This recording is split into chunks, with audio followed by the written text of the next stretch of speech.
अस्सलाम वालेकुम जी, मैं हमारे लिए आप देख रहे हैं मेरा चैनल। वेलेंशिया टाउन में माँ और 3 बच्चों की हलाकत के वाक़े की सीसीटीवी फुटेजेस और जो फ़ोन रिकॉर्ड्स हैं उससे तो असल कहानी मुकम्मल तौर पर खोल के रखती है। ये मेरे बच्चे खा गया, अलीना के आखिरी अल्फाज। मरते वक्त कोई इंसान झूठ नहीं बोलता, तो क्या इस सारे के सारे मामले को छुपा दिया जाएगा, ढक दिया जाएगा? आखिरी अल्फाज उस औरत के जो मर रही थी क्या फरामोश कर दिए जाएंगे? नासिर डोकर का इकरार बाहर जाने से पहले घर में क्या हुआ था?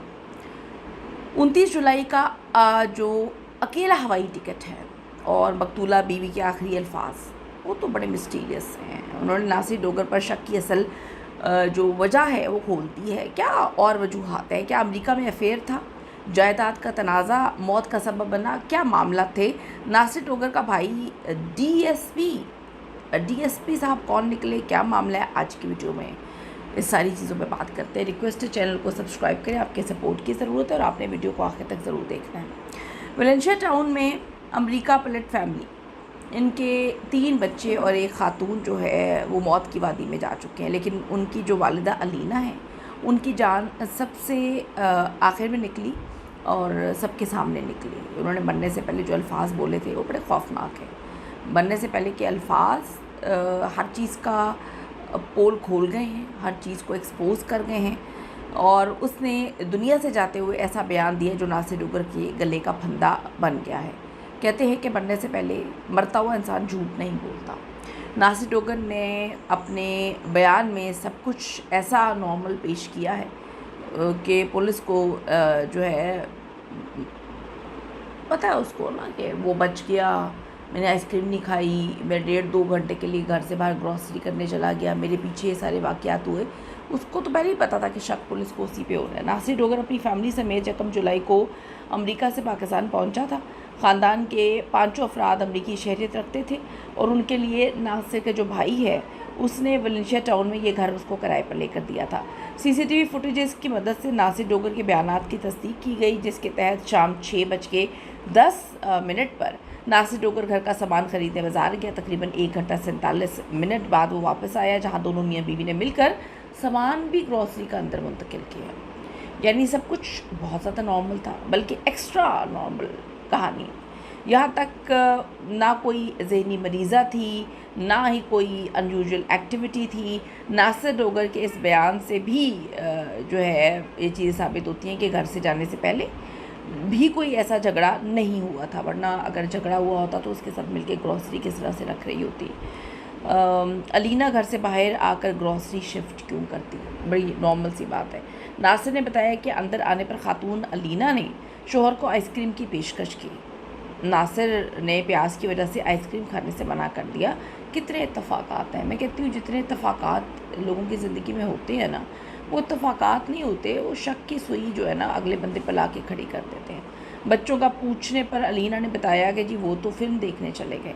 रात 8:04 पर हमसायों ने नासिर से बच्चों से मुतालिक पूछा, लेकिन नासिर ने घर पर बच्चों की अदम मौजूदगी का बताकर उन्हें वापस भेज दिया। हमसाये भी बड़े अच्छे थे। यहाँ पर किराए के घर में लोग सालों रह जाते हैं तो हमसायों को पता भी नहीं होता कौन कहाँ से क्या है। और यहाँ पे 15 दिन पहले फैमिली आई है और हमसाये बेचारे आके बता रहे हैं कि भाई आपके घर के पीछे सब कुछ हुआ है। और नासिर साहब जो हैं वो बड़े सुकून में है, रिलैक्स में। अच्छा, रात 8:05 पर नासिर ने अपने भाई डीएसपी शेर अली को फ़ोन किया। रात 8:10 पर हमसाया और जो सामने वाला लॉन्ड्री वाला है वो दोबारा उनके घर आए, नासिर को बुलाया। जब तीनों अफराद घर की वॉशिंग एरिया में गए तो वहाँ तो चादर में लिपटे बच्चों की लाशें दिखाई दी थी।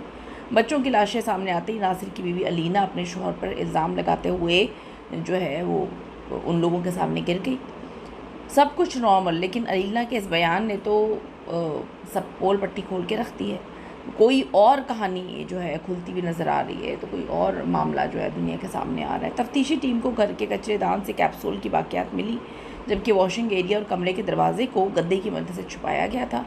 पुलिस हुकाम का कहना है कि पुलिस चौकी हलोकी को रात 8:20 पर इत्तला मिली और चौकी इंचार्ज 8:25 पर जाए वकूआ पे पहुंच गए। पुलिस के मुताबिक सीसीटीवी फुटेजेस शवाहिद मैच होने पर जो शोहर नासिर डोगर है उसको फ़िलहाल रिहा किया गया है। पुलिस का कहना है कि वाक़े की असल वजूहात ये जहर है दिया गया, खुद लिया गया, खुदकुशी है, इसके हवाले से हतमी जो राय है वो पोस्टमार्टम फोरेंसिक रिपोर्ट्स आने के बाद ही कायम की जाएगी।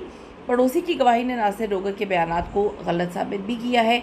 नासिर का दावा था वो बाहर गया हुआ था, जबकि पड़ोसी की गवाही के मुताबिक नासिर डोगर वाकई के वक्त घर के अंदर ही मौजूद था और बच्चों की चीखों पर पड़ोसी से झूठ बोला कि बच्चे फिल्म देखने गए हुए हैं। बच्चों की आवाज़ें अगर साथ वाले घर में सामने वाली दुकान पे जा सकती हैं तो घर में मौजूद नासिर डोगर को नहीं जा रही थी। बड़ी अजीब सी बात है। एक बड़ी कयास राय ये की जा रही है कि नासिर डोगर का अमेरिका में कोई खुफिया अफेयर था या वो वहाँ पर अलहदा ज़िंदगी गुजारना चाह रहा था। पाकिस्तान शिफ्ट होना इसी प्लान का एक हिस्सा था ताकि उस फैमिली से हमेशा के लिए पीछा छुड़ा सके।